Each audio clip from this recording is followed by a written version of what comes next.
नमस्कार, मैं अभी सकलेचा और आप देख रहे हैं भारत टाइम्स न्यूज। मध्य प्रदेश शासन के पंचायत एवं ग्रामीण विकास मंत्री प्रहलाद सिंह पटेल आज एक दिन के बालाघाट प्रवास पर पहुंचे और भाजपा कार्यालय में कार्यकर्ताओं के साथ बैठक कर आगामी लोकसभा चुनाव को लेकर उन्होंने यहां पर चर्चा की। इस दौरान पटेल ने मीडिया से चर्चा भी की। प्रहलाद पटेल ने केजरीवाल के द्वारा CAA पर दिए गए बयान, जिसमें केजरीवाल ने कहा कि अगर यह कानून देश में लागू होता है तो अराजकता का माहौल बन सकता है। इस पर प्रहलाद पटेल ने पलटवार करते हुए कहा कि इससे बड़ा निंदनीय और नासमझी वाला बयान केजरीवाल का हो नहीं सकता। यह कानून नागरिकता छीनने वाला नहीं बल्कि नागरिकता देने वाला कानून है। उन्होंने कहा कि केजरीवाल इस बात को अच्छे से समझ ले। इस देश में दो तरह के लोग आते हैं, एक शरणार्थी और दूसरे घुसपैठिए। हमने शरणार्थियों को सम्मान दिया है। साथ ही कहा कि पाकिस्तान, अफगानिस्तान और बांग्लादेश ये वो 3 देश हैं जहां से प्रताड़ित होकर लोग भारत आते हैं। अगर उनको नागरिकता मिलेगी तो वे भारत में अच्छे से रह सकेंगे। शरणार्थियों को शरण देना और उन्हें सम्मान देना यह हमारा संकल्प है। अगर केजरीवाल ऐसा बयान देते हैं तो वो ये बताए कि शरणार्थियों को लेकर उनकी क्या राय है और साथ ही घुसपैठियों को लेकर उनकी क्या राय है। इस मामले में श्री पटेल ने मोदी सरकार के 10 वर्षीय सफल कार्यकाल, भाजपा की रीति नीति और आने वाले सालों में भारत को विश्व गुरु बनाने के संकल्प को भी दोहराया है। बालाघाट के सभी प्रिंट मीडिया, इलेक्ट्रॉनिक मीडिया और फोटो जर्नलिस्ट सभी का मैं अपनी तरफ से और मेरी पार्टी भारतीय जनता पार्टी की तरफ से आप सबका हृदय से स्वागत है, अभिनंदन। आज का मेरा प्रवास केंद्रीय भारतीय जनता पार्टी से विकसित भारत संकल्प के जो हमारे लक्ष्य हैं उन्हें पूरे करने के निमित्त है। एक सुखद संयोग है कि आज जब मैं यहाँ प्रवास पर हूँ उसके ठीक पहले हमारे लोकसभा उम्मीदवार की घोषणा की। रणभेरी बच गई है भारतीय जनता पार्टी की तरफ से।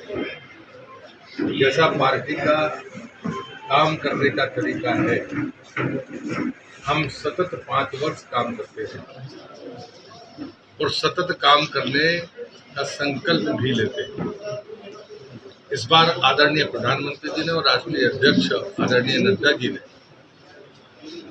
ये जिम्मेदारी सभी कार्यकर्ताओं को सौंपी है कि विकसित भारत का हमारा संकल्प जन जन तक पहुंचे और जो काम हमने किए हैं उन कामों के लिए जनता से हम इस बात का आग्रह करें कि जो काम उन्हें लगता है कि अच्छे हैं और आने वाले 5 वर्षों में जो काम करने का हमारा संकल्प है उसके लिए जो हम घोषणा पत्र बनाते हैं, संकल्प पत्र बनाते हैं, उसमें कम से कम 1 करोड़ लोगों की भागीदारी हो। उनमें मैं आपको भी निवेदन करता हूं, आप चौथे स्तंभ में 10 वर्ष का प्रधानमंत्री मोदी जी का कार्यकाल भारतीय जनता पार्टी के कार्यकर्ता को तो गौरव देता ही है, क्योंकि हमारे नेता न सिर्फ देश में बल्कि दुनिया में सबसे लोकप्रिय नेता है। दूसरी बात जिस पर भाजपा का कार्यकर्ता गर्व करता है, उसका समर्थक गर्व करता है, हमारी नीतियां। हमने अपने नीतियों में कभी बदलाव नहीं किया और उसका पिछले 10 वर्षों में अगर कोई श्रेष्ठ उदाहरण है तो वो धारा 370 को समाप्त कर रहा है। जनसंघ के हमारे पहले राष्ट्रीय अध्यक्ष श्रद्धेय डॉक्टर मुखर्जी के बलिदान के बाद हमने 70 साल इंतजार किया, लेकिन हमने अपना संकल्प बदला नहीं और हमने धारा 370 को समाप्त किया। हम और हमारे पुरखे जब देश आजाद नहीं हुआ था तब के पहले से राम जन्मभूमि पर मंदिर बनाने का संकल्प व्यक्त करते रहे। हम लोग भी जब जवान थे, नौजवान थे, तब इस आंदोलन में भागीदारी की, लेकिन हमारी आंखों के सामने इन 10 वर्षों के भीतर वो मंदिर बन गया। हम राम, मेरे जैसा क्या व्यक्ति ये बात कह सकता है कि हम राम जन्मभूमि के लिए मरने के लिए तत्पर थे, लेकिन ये भरोसा करने में शायद हमको भी संकोच था कि हमारी आंखों के सामने मंदिर बनेगा। और ये हमारे उसी संकल्प का परिणाम है, मोदी जी का संकल्प, भारतीय जनता पार्टी का संकल्प, हमारी सनातन व्यवस्था का संकल्प। और इसलिए मुझे लगता है कि विकसित भारत की जब मैं बात करता हूँ, हम 11वें से 5वें पायदान पर पहुंचे, लेकिन जो चीज साफ दिखती है कि हमारा विकास दिख रहा है और उस प्रगति में गति भी है। जो पहले कभी समय के बाद बातें चली जाती थी, मोदी सरकार के विकसित भारत के संकल्प में जो सबसे बड़ी ताकत मैं मानता हूँ, श्रद्धेय अटल जी थे, तब उन्होंने कहा था कि योजनाएं 10 साल से ज़्यादा नहीं चलनी चाहिए, लेकिन मोदी जी ने ये करके दिखा दिया। यदि 4 साल या 3 साल या 2 साल तय हैं तो समय पर पूरा होगा या समय के पहले पूरा होगा। और ये आप सब भी देख रहे हैं, आपसे ज़्यादा अच्छा मूल्यांकन कोई कर नहीं सकता। विकसित भारत की जो दूसरी चीज़ मैं महसूस करता हूँ कि रोज़मर्रा की ज़रूरत वाले लोग जिन्हें हम लाभार्थी मानते हैं, उनके बीच से भ्रष्टाचार की चर्चा खूब होती थी, लेकिन बिचौलिया खत्म हो जाएगा, ये काम करने वाले नरेंद्र मोदी। उन्होंने डायरेक्ट बेनिफिट ट्रांसफर की स्कीम लाई और उसके बाद ये रास्ता दे दिया।